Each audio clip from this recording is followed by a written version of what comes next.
Hi and welcome to the channel. If you're looking for a cool dice or game piece storage that can double serve as a dice tray, this video is for you.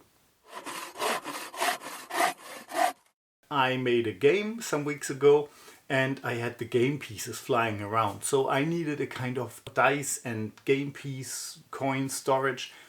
And I decided to make a leather bag as this fits the pirate theme more. So I made one and I filmed that, but the problem is black looks good, but it was hard to see for you on camera, so I made another one. And as you can see here, it is a very easy thing. You need a piece of leather, and I took a frying pan as a template, but yeah, you're free there. I think 12 to 15 inches in diameter, so something around 30 centimeters would be nice and sufficient. And then I had to put holes around the rim.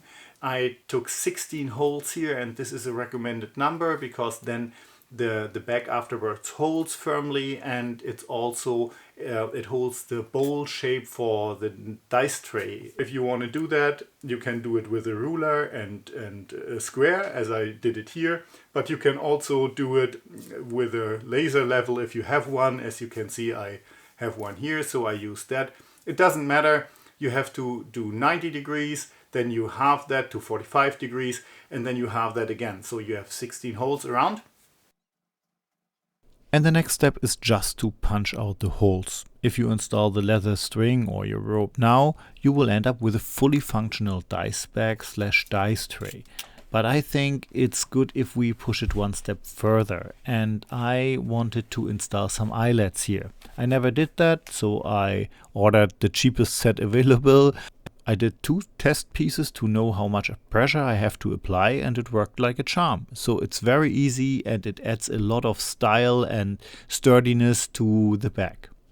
As last step, we have to add a stop button, just to make sure that the bag stays really closed if you close it. You can use the spring stop buttons, but I just wanted to use some more stylish thing. I used a piece of bone. What could be more piratey? So I just made a little button, drilled 2 holes in it, and the holes have to be really tight around the string you use, just to make sure that it's not moving that easy.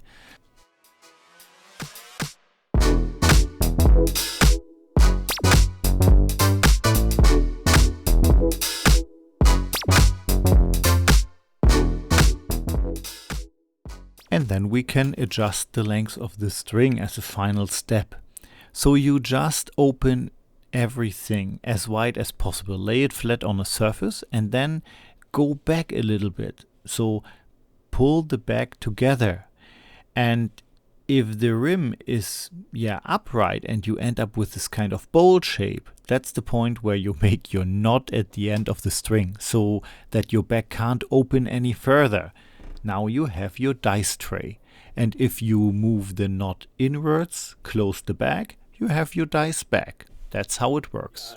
I really like that. I have it always with me if I'm traveling with the kids, so very good. I hope you like that project. As you can see, a very short video, a very short project, takes you half an hour to build.